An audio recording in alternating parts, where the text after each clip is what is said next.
Welcome back to The Hill. As colleges and universities gear up for graduation, the Biden administration is taking a stronger stance toward pro-Palestinian protests. In a letter today, Education Secretary Miguel Cardona told university heads, quote, "These and other such incidents are abhorrent, period. They have no place on our college campuses. Anti-Semitism is discrimination and is prohibited."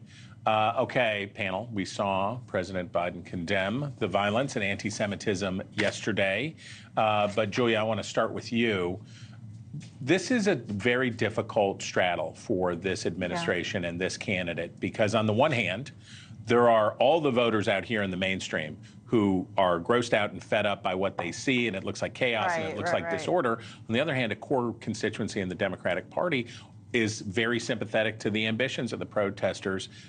How do you see this playing? Yeah, look, it's difficult for Democrats, and you don't have to look any further to see the, members of Congress on the Democratic side of the aisle that have visited Columbia and some of these schools. On one hand, a few weeks ago, you had a group of Democrats, many from the New York delegation, come and visit, and so many of them signed on to a letter demanding that Columbia tear down the encampment or the board resigns or board members resign.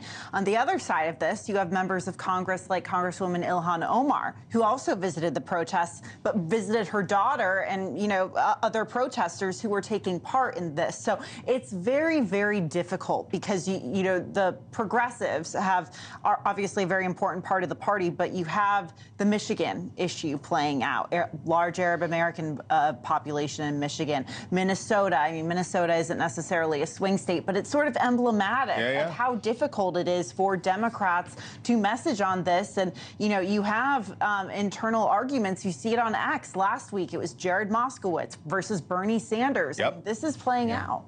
Mike, one of the reasons that Donald Trump lost his reelection bid in 2020 was the unrest in American cities and what was going on. It's bad for unrest is bad for incumbents, especially when it seems like they're not able to deal with it. Again, whether it's 1968 or it's 2020 or it's 2024, it's not a good look, and it makes people very uneasy. And look, there was a leader of Congress, the House of Representatives, Jim Clyburn, who was at the White House today getting the Medal of Freedom. He did. Yes. He and Bernie Sanders have both in recent days made the comparison to Biden's Vietnam. Wow. And I don't think they use that exact phrase, but they sort of evoked that. And what we saw in 1968, speaking of conventions. Yeah. I was about to say. Yeah. While you're getting credentials from me for Chicago, you're also getting me some credentials. Some riot gear. Yeah. Exactly. Yeah. How is that going to go? The convention? Yeah. Two things that are hanging over the president right now, I think. We've talked about one of them, the war in Gaza. Yep.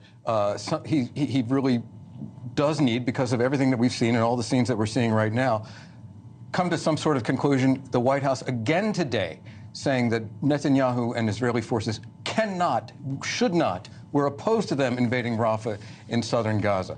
So, it's a fraught moment. We don't know what's going to happen. Thank you for watching, and make sure you go to joinnn.com to find NewsNation on your television provider.